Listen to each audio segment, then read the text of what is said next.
আসসালামু আলাইকুম বন্ধুরা, কেমন আছো তোমরা সবাই? চলে এসেছি একটা নতুন ব্লগে তোমাদের সাথে। দেখতেই পাচ্ছ মেহজাবিন এখন রেডি হয়ে গেছে, মেহজাবিনের পাপাও রেডি হয়ে গেছে। আমরা এখন বার হচ্ছি। কোথায় যাব আমাদের কোনো ঠিকানা ছিল না, ভেবেছিলাম একটু আশেপাশে কোথাও ঘুরবো, কিন্তু হঠাৎ করে এখন মেহজাবিনের পাপার একটা বন্ধুর সাথে দেখা হয়ে গেছিলো। তো আমরা হঠাৎ করে প্ল্যান করলাম যে চলো কোথাও একটা যাওয়া যাক, কোথাও ঘুরে আসা যাক কোনো ভালো জায়গায়। তো আমরা চলে গেলাম অনেক দূরে, অনেক দূরে। তোমরা এখন দেখতে থাকো। তোমরা তো সবাই আমার থাম্বনেল আর টাইটেল দেখে বুঝেই গিয়েছো যে আমরা এখন কোথায় যাচ্ছি। আমরা যাচ্ছি উজ্জ্বলদার বিরিয়ানি খেতে। খুবই ভাইরাল, খুবই পপুলার, অনেকেই ওখানে ফুড ব্লগ করেছে, আর ফুড ব্লগাররা সবাই বলেছে ওখানকার বিরিয়ানি খুবই দারুণ, খুব টেস্টি, ব্যারাকপুর স্টাইলের বিরিয়ানি হয়। তো আমরা সেটাই ট্রাই করতে গেছিলাম। আমি খুবই ইন্টারেস্ট ছিলাম, আমার হাজব্যান্ডকে বলেছিলাম কখনো যদি সময় হয় তো আমাকে মধ্যম গ্রামে নিয়ে যেও, আমাকে উজ্জ্বলদার বিরিয়ানি খাইও, আমিও একটু টেস্ট করতে চাই ওখানকার বিরিয়ানি।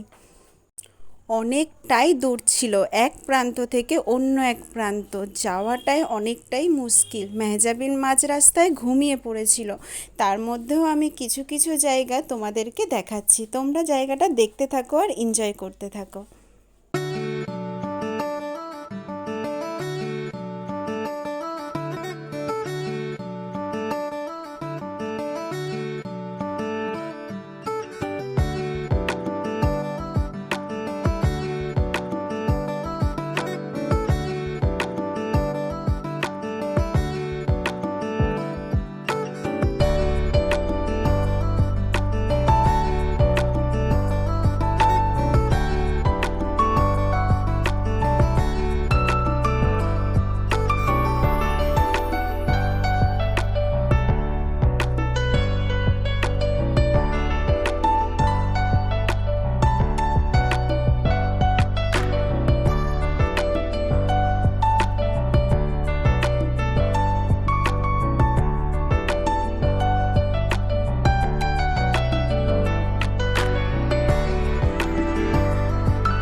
ফাইনালি আমরা পৌঁছে গেলাম উজ্জ্বলদার বিরিয়ানির দোকানে, যার প্রথম নাম ছিল মেঘা ফাস্টফুড সেন্টার। কিন্তু যখন উনি উজ্জ্বলদার বিরিয়ানি নামে ভাইরাল হয়েছিল, তারপরে দোকানের নামটাই পুরোপুরি চেঞ্জ করে দিয়ে উনি উজ্জ্বলদার বিরিয়ানি সেন্টার করে দিয়েছে। সামনেই দেখতে পাচ্ছ উজ্জ্বলদা। উজ্জ্বলদা এখন সব কাস্টমারকে জিজ্ঞাসা করছে বিরিয়ানি কেমন ছিল, তোমাদের কেমন লাগলো।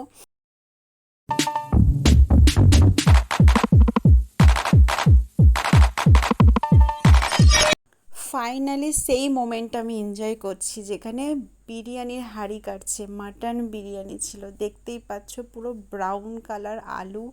তাড়াতাড়ি করে একটা অর্ডার দিয়ে দিলাম, স্পেশাল মাটন বিরিয়ানি অর্ডার দিয়ে দিলাম, চিকেন বিরিয়ানিও অর্ডার দিয়ে দিলাম। এক্সাইটেড ছিলাম যে কেমন লাগবে, টেস্টটা কেমন, সত্যিই কি দাদা বৌদি স্টাইলের বিরিয়ানি।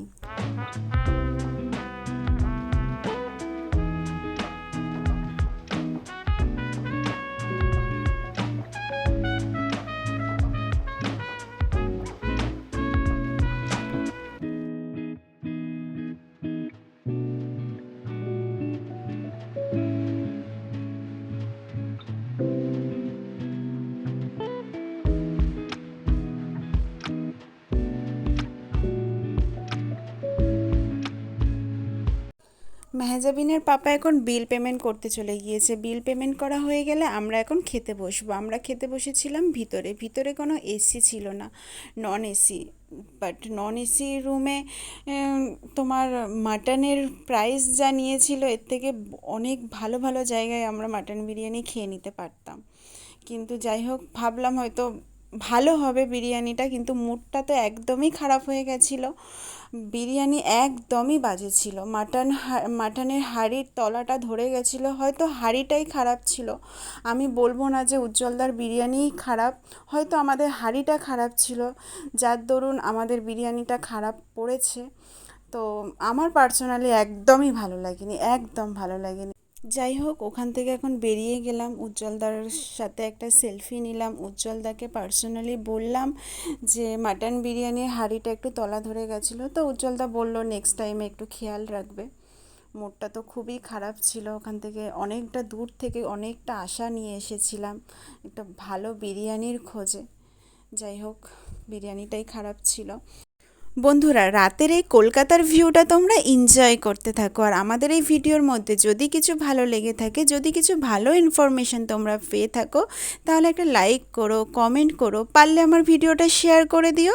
আর আমার ইউটিউব চ্যানেলটাকে সাবস্ক্রাইব করে দিও, আমার ফেসবুক পেজটাকে ফলো করে দিও। আল্লাহ হাফিজ।